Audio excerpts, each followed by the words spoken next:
On the morning of May 23, 1918, grocer Joseph Maggio woke to find his entire world had changed in ways he couldn't comprehend. His wife Catherine found him first, sprawled across their bedroom floor in New Orleans' French Quarter, his throat slashed so deeply his head hung at an impossible angle. But what the police discovered next defied rational explanation. Carved into the plaster wall above his body, in deliberate strokes, was a crude message. The murder weapon was never found. The killer left no fingerprints, no witnesses willing to speak, and no clear motive beyond pure, calculated violence. 3 weeks later, the city would learn that Joseph Maggio's death was just the beginning. That what stalked the streets of New Orleans in the summer of 1918 wasn't a man at all, at least not in any conventional sense. But the truth was far more terrifying than anyone dared to imagine. Before we uncover the truth about one of America's most bizarre and disturbing unsolved cases, the Axeman of New Orleans, a killer who terrorized an entire city with impossible brutality, make sure you subscribe to Fierce Sermon and ring that notification bell. We dive deep into the darkest chapters of history that textbooks forgot. Where are you watching from today? Drop your location in the comments below. We love hearing from our community of mystery seekers around the world. Now let's begin. New Orleans, in 1918, was a city caught between worlds. The First World War raged across the Atlantic, American soldiers shipped out weekly from the docks, and Spanish flu would kill thousands before the year ended. But in the neighborhoods and alleyways of the French Quarter, something older was stirring, something that had nothing to do with modern warfare or disease. The city was deeply divided. Wealthy Creole families lived in mansions on the high ground. Working-class Italians, Germans, and African Americans crowded into neighborhoods where poverty was as pervasive as the smell of the Mississippi. The grocery business was dominated by Italian immigrants. These were hard-working men. They opened their shops at dawn, locked their doors at night, and tried to provide for their families in a city that didn't always welcome them with open arms. There was tension everywhere. The Black Hand, Italian organized crime syndicates, had their fingers in every commerce in the city. Extortion was common. Murder wasn't unheard of. But what happened in the late spring of 1918 was different. It was deliberate, it was personal, and it was impossible to rationalize. In May, the city's newspapers reported the Maggio murder with typical sensationalism. "Grocer murdered in gruesome fashion," the headlines screamed. Police Commissioner Frank Mooney assured the public it was an isolated incident, likely connected to Italian crime families or a robbery gone wrong. The victim had been stabbed repeatedly, his throat cut nearly ear to ear, and his body positioned with ritualistic precision. But Mooney urged calm. The people of New Orleans tried to accept this explanation. After all, murders happened. The city had seen worse. But deep down, in the spaces where fear lives, people felt something else entirely. Something watching. Joseph Maggio's wife reported hearing nothing that night. The bedroom door was unlocked. The murderer had walked freely through their home. No alarm raised, no struggle that awakened her. When she found her husband, the killer had already vanished into the pre-dawn darkness, leaving only blood and questions. The police found no weapon. They found no sign of forced entry. They found no robbery. The cash box was untouched. His wallet still contained money. This wasn't a burglary. This was something else entirely, something with a purpose that officers couldn't articulate or understand. On the walls of the murder scene, police found scratches, deep gouges in the plaster, as if something sharp had been dragged deliberately across the surface, as if the killer had been trying to communicate something that civilized language couldn't express. Chief Mooney closed the Maggio file within weeks, unsolved. There were other crimes to solve, other cases demanding attention. Life in New Orleans continued. The Mississippi flowed. The city breathed. But there were those who watched and waited and wondered when the darkness would return. Exactly 2 weeks after Joseph Maggio's body was discovered, the killer struck again. On June 6, 1918, another grocer's home was violated. This time, the victim was Louis Bessumer, a Polish immigrant who lived in the Marigny neighborhood. The attack came in the early morning hours. Bessumer was found by police with his skull fractured, blood caking the side of his head. His face had been carved with a razor. His throat bore marks where something sharp had begun cutting, then stopped, as if the killer had been interrupted or lost interest. But Bessumer lived. Unlike Maggio, Bessumer survived to tell his story. When detectives arrived, Bessumer gave a statement that would haunt the case for years. He claimed he heard nothing. He remembered nothing. He claimed to have simply awakened covered in blood with no memory of the attack. When pressed about who might want to harm him, Bessumer hesitated, then claimed it was likely a robbery. But the cash box sat untouched. Nothing was stolen. What disturbed police most was what they found in Bessumer's bedroom. There, on the wall, carved directly into the surface where the victim's head rested, was a message. Not words exactly. Symbols. Scratches that formed no recognizable pattern, as if something had been trying to write in a language human beings couldn't read. Basumer's wife was questioned extensively. She claimed she slept through the entire assault. She heard nothing. She saw nothing. She knew nothing. Detectives found her story implausible, but what could they do? There were no witnesses. There was no physical evidence of forced entry. The perpetrator had walked through their home as if he belonged there. Frank Mooney faced growing pressure. 2 attacks in 2 weeks. The newspapers were asking questions. Citizens were beginning to organize neighborhood watches. Shopkeepers started carrying weapons, securing their doors with new locks and chains.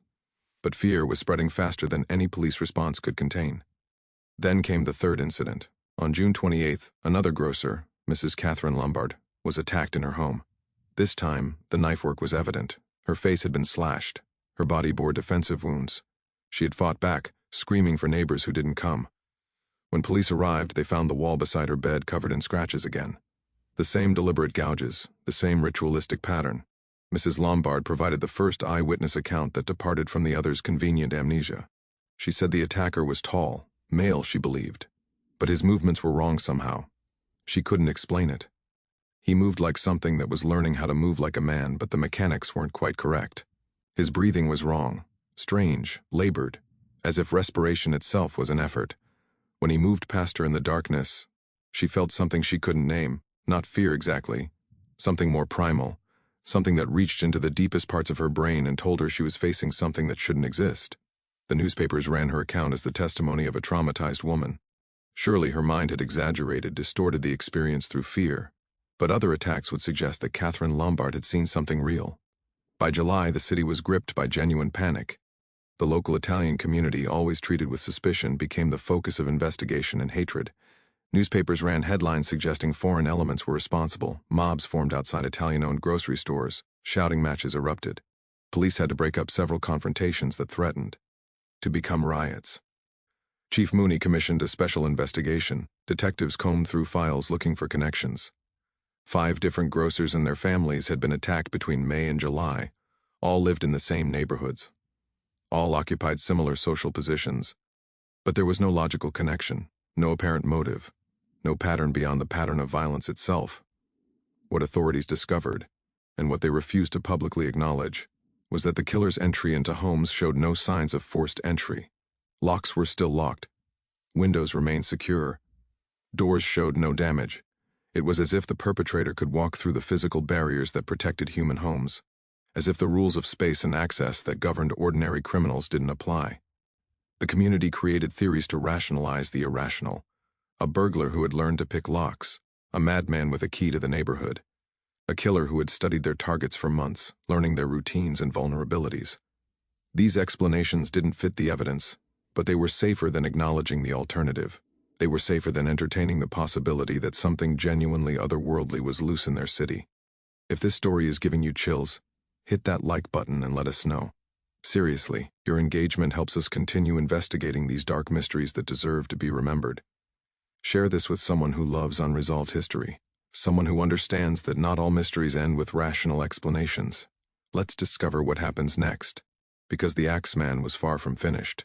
By August 1918, the city of New Orleans was fundamentally changed. Shopkeepers installed new locks, citizens armed themselves. Vigilante groups formed to patrol neighborhoods. Parents kept children inside after dark. The casual, confident rhythm of daily life had been replaced with suspicion and fear. Chief Mooney authorized expanded investigations, bringing in detectives from outside the city.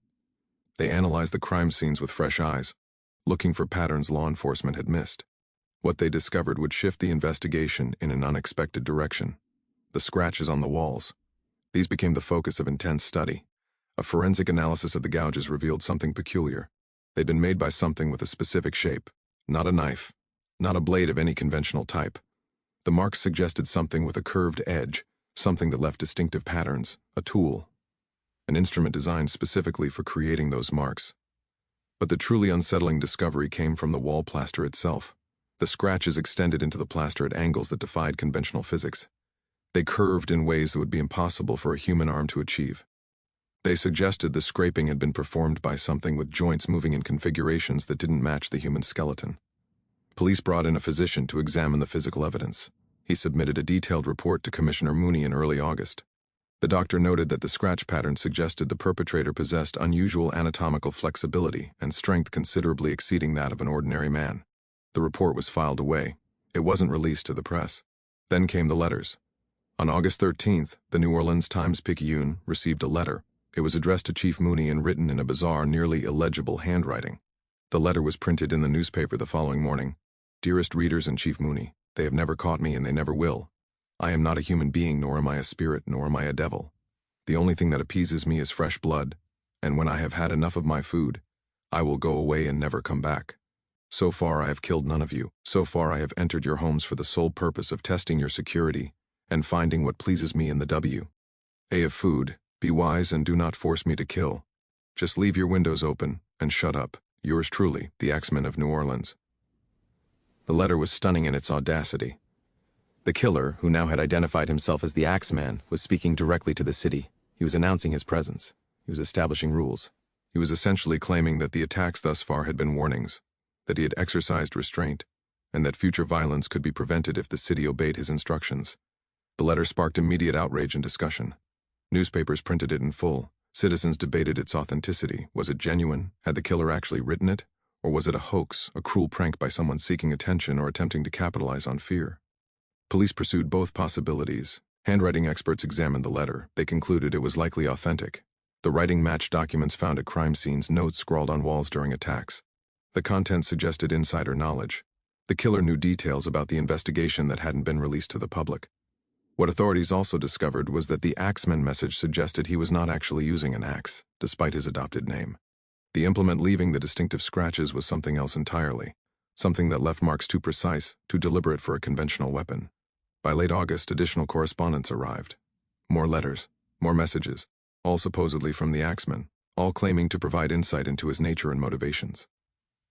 One letter, particularly disturbing, suggested the killer was preparing for something, a change, a transformation.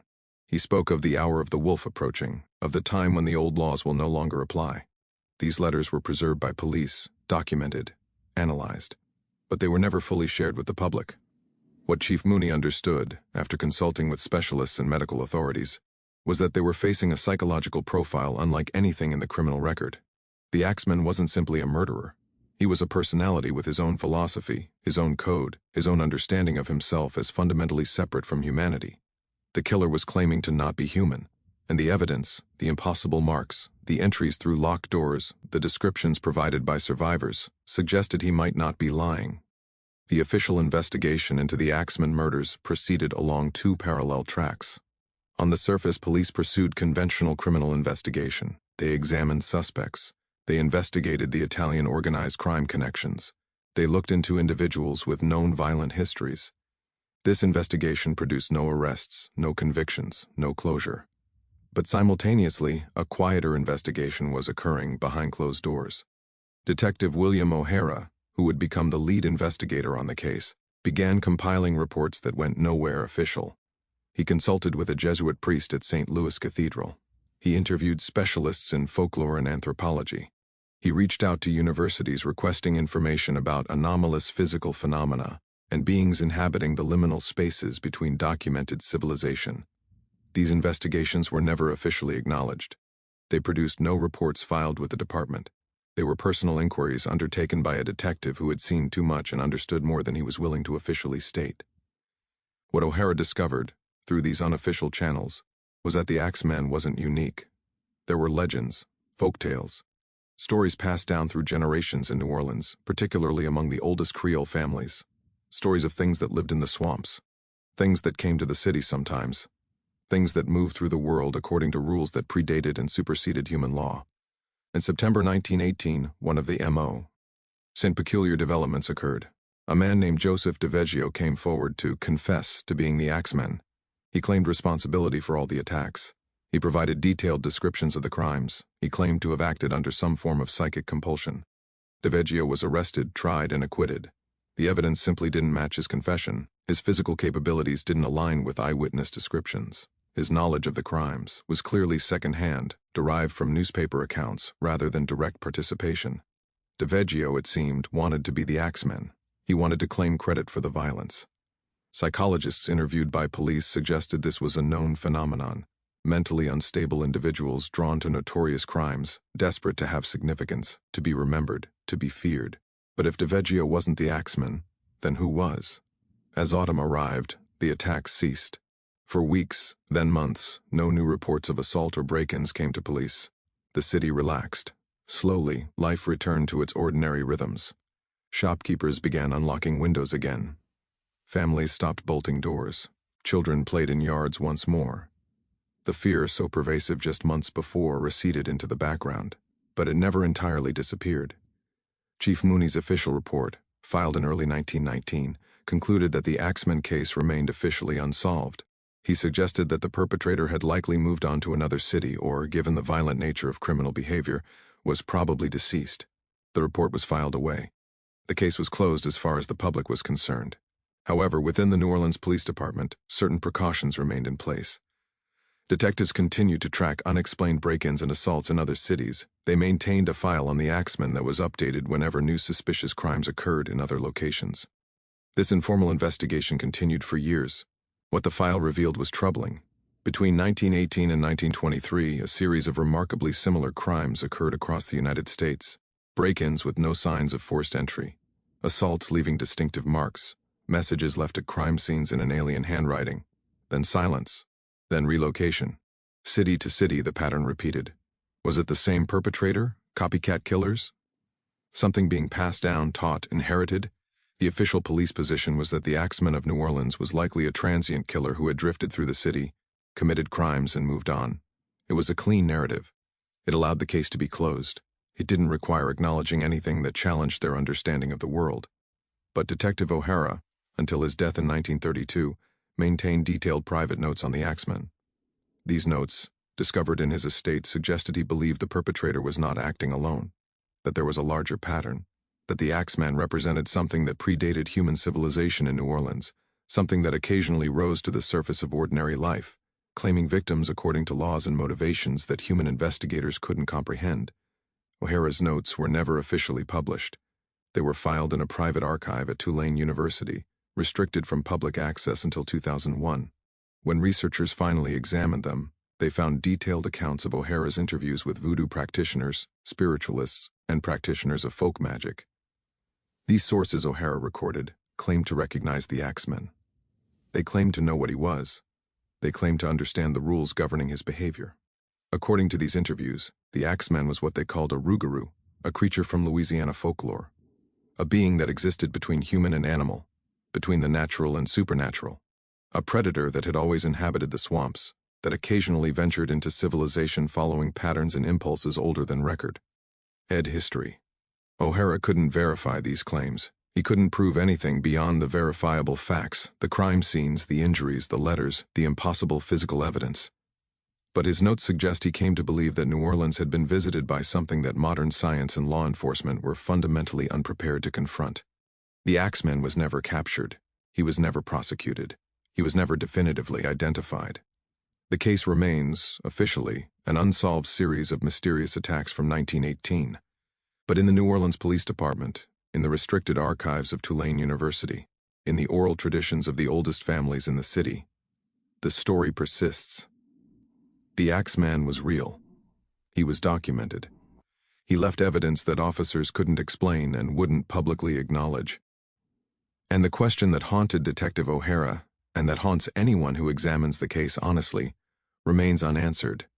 When the Axeman left New Orleans in the fall of 1918, where did he go? The Axeman case had profound consequences that extended far beyond the immediate murders and assaults. The event fundamentally altered how New Orleans understood itself and its place in a larger world of hidden dangers. First, the attacks triggered a significant shift in American criminology. The case became a reference point for investigators nationwide. How could someone enter locked homes? How could violent crimes occur with no conventional motive? How could a perpetrator leave physical evidence that defied conventional analysis? Police departments across the country began sharing information about similar crimes. Detectives in other cities reported break-ins with identical characteristics. The scratches on walls, the entries through locked doors, the bizarre correspondence from perpetrators claiming to be inhuman. While authorities publicly remained skeptical of such claims, Privately, they were compiling files suggesting a larger pattern. The case also significantly impacted the Italian-American community in New Orleans. The initial suspicion that the Axeman was connected to organized crime led to increased surveillance and prejudice against Italian immigrants, even after the case remained unsolved and connections to organized crime were disproven. Damage had been done. The community had been marked, suspected, scapegoated. This early 20th century experience of targeted suspicion would echo through Italian-American history, contributing to a broader pattern of marginalization and discrimination. More significantly, the Axeman case forced American society to confront the limits of its understanding. For centuries, American culture had told itself a particular story: the triumph of civilization over wilderness, of reason over superstition, of modern knowledge over primitive fear. The Axeman didn't fit this narrative. He was evidence that something ancient, something dangerous, something perhaps fundamentally incomprehensible, might still exist in the spaces between civilization's certainties. Religious institutions took notice. The Catholic Church, particularly strong in New Orleans, began investigating the case through theological and spiritual lenses. Bishops consulted with specialists in demonology. The archives of the Archdiocese of New Orleans contain documents examining whether the Axeman represented a genuinely supernatural phenomenon requiring spiritual rather than legal intervention. The case also influenced the development of forensic psychology. As the field emerged and developed in the 20th century, the Axeman was cited as an example of criminal psychology that extended beyond conventional understanding. Killers motivated by recognizable psychological pathologies, vengeance, greed, sexual compulsion, made sense. But the Axeman's letters suggested a being with an entirely different framework for understanding itself and the world. This raised questions about whether all perpetrators of violence operated according to comprehensible psychological principles. In popular culture, the Axeman became legendary. He inspired works of fiction, musical compositions, theatrical performances. Jazz musicians in New Orleans incorporated references to the Axeman into their works. The killer entered folklore, becoming a figure of myth and legend. This cultural transmission was significant because it allowed the community to process and integrate the experience of genuine, unexplained terror into narratives and art forms that made it manageable. Perhaps most importantly, the case revealed the existence of a gap between official law enforcement narratives and the truth of unexplained phenomena. What was filed as unsolved in police records was experienced by the community as an encounter with something beyond the scope of conventional law and order. This gap, between what officials could officially acknowledge and what citizens knew had actually happened, became a defining feature of the case.